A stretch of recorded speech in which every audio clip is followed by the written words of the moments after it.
তুমি কেশবপুর ইয়ে আছেন এই মাইকেল মধুসূদন দত্তর বাড়ি চেনো? মেলা হয় যে মেলা,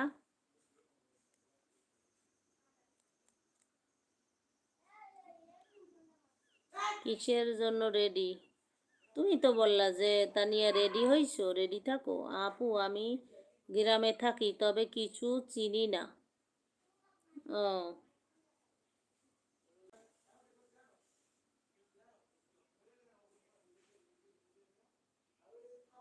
মধু মেলা হয়। হুম।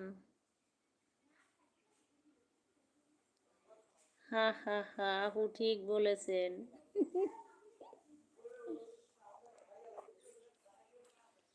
মাইকেল মধুসূদন দত্তর বাড়ি সাগরদাড়ি।